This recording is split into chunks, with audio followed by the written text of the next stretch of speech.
Welcome back. Trash and sanitation has been an issue many Bronx residents deal with on a daily basis. And throughout the pandemic, littering has appeared to double in our streets. In response, the Anti Litter Project, a community based volunteer driven program, seeks to clean up the streets of the South Bronx.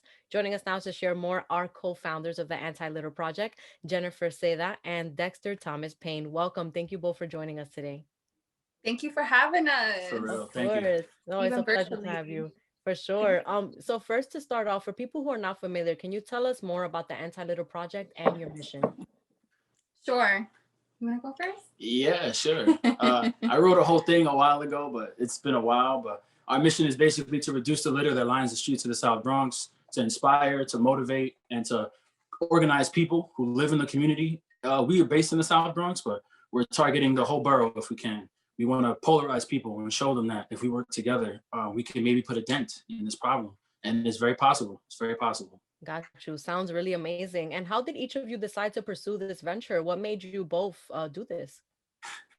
So I would say for me, it was honestly following people like Loving the Bronx, that organization.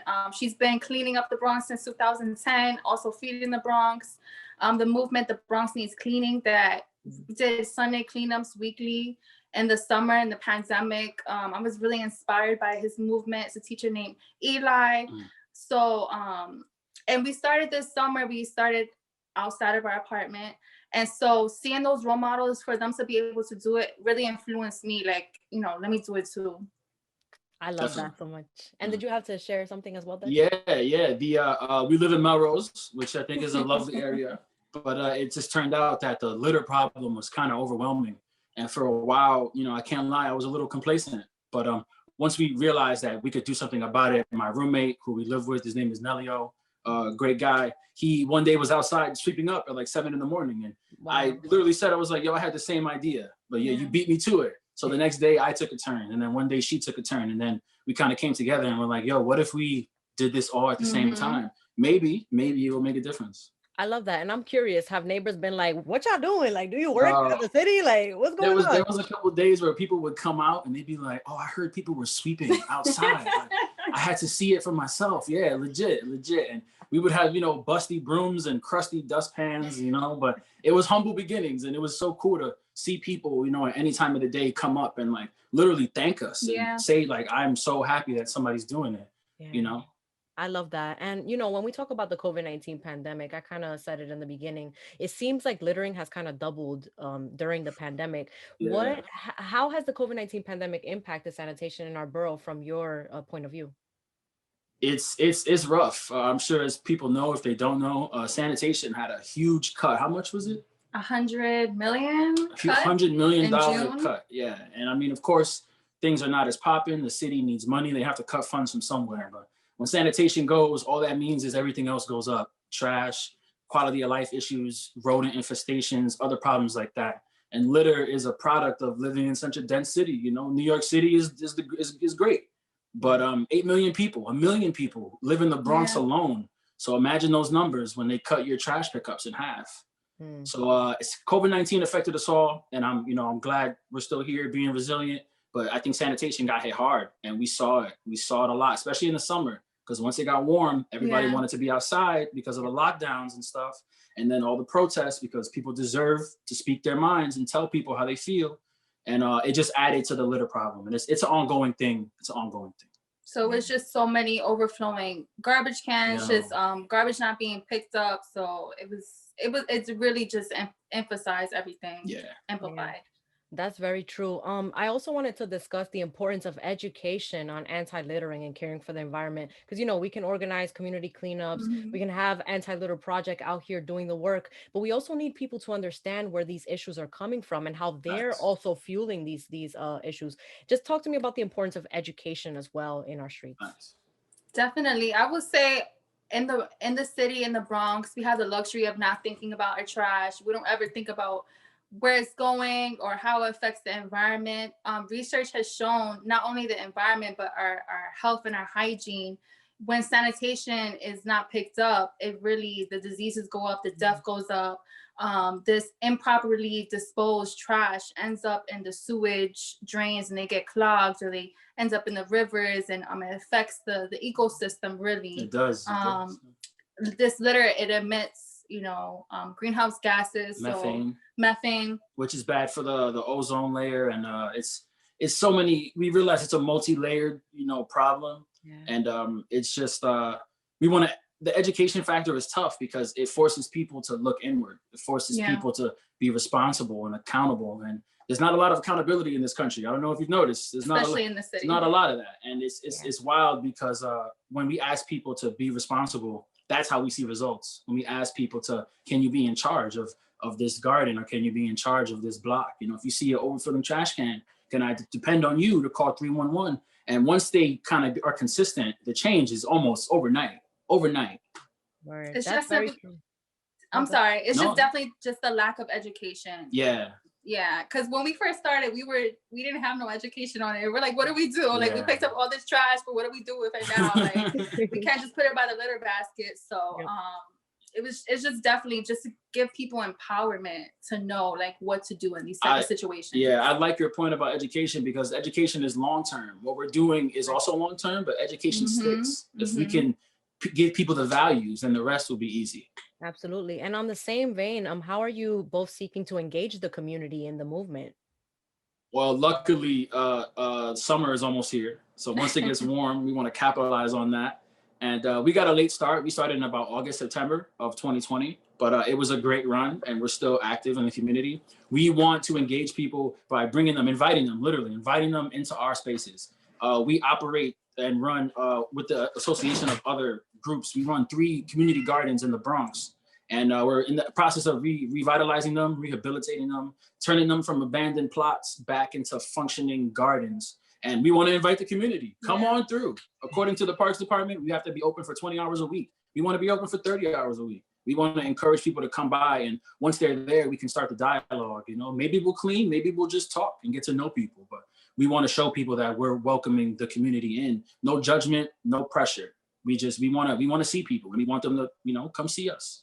And we provide snacks, we provide beverages, we provide everything you'll need. Tools, everything, gloves, just come, And let's say someone is tuning in right now. They want to know where they can meet you guys. Where do you usually meet? And, what are the times? Or do you have a set schedule that you post on social media or something that we can check out? I don't remember the addresses of all of them, but I can tell you there's one. It's 75 Jennings Street. There it is. Our next cleanup will be there January 31st at 11 a.m. And they can follow any updates on Instagram at Anti-Litter Project. Got you. I think by the time this airs, it's going to be a little too late, but they can learn about the next cleanup, and that's all good. Just follow Anti-Litter Project on Anti-Litter Project on social media. Something else I wanted to ask you guys also is to share your hopes for a cleaner Bronx. How can we get there collectively?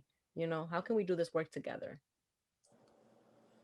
It would be great if, the plastic ban is in effect. So, you can't get a plastic bag from whatever.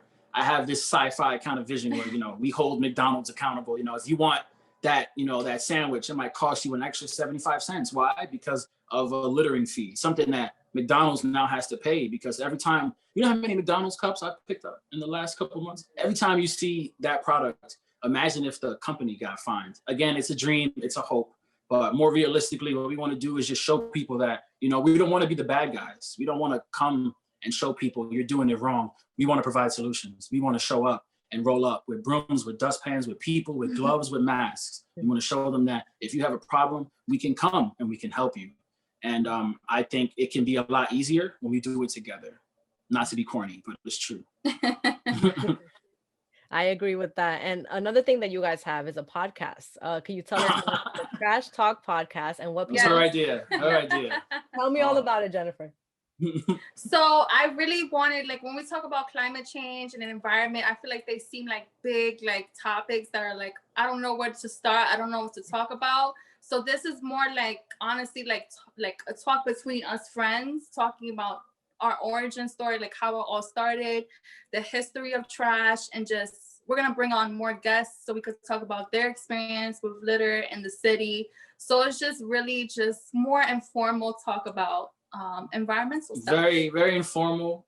We wanted a place to vent. And then we realized we're not alone. There's groups in Astoria, there's groups in Hell's Kitchen, there's groups in Bushwick, there's a group in Miami that we follow.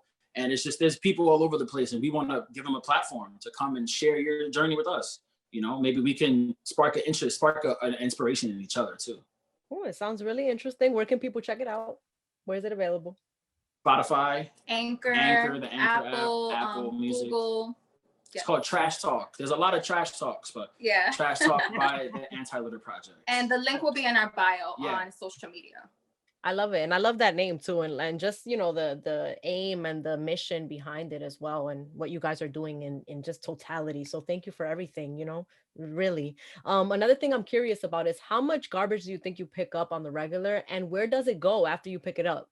It's a great question. That's a great question. We stopped counting a while ago. We meant to get a scale and measure it in pounds. Yeah, that's the next step. But I gotta say, in a couple months we did it. It was at least probably hundreds of bags of garbage. Well, somewhere between 500 and 1,000, just bags of garbage. And where does it go is also interesting, because we had to learn that ourselves. Once you pick up all this litter off the sidewalk, you can't just put it by a trash can. You can't just dump it off somewhere, because that's just restarting the cycle of problems. So we had to get in contact with Sanitation. Jen hooked us up great. Was able to contact people and get in touch with Sanitation, and we added some spots to the garbage route.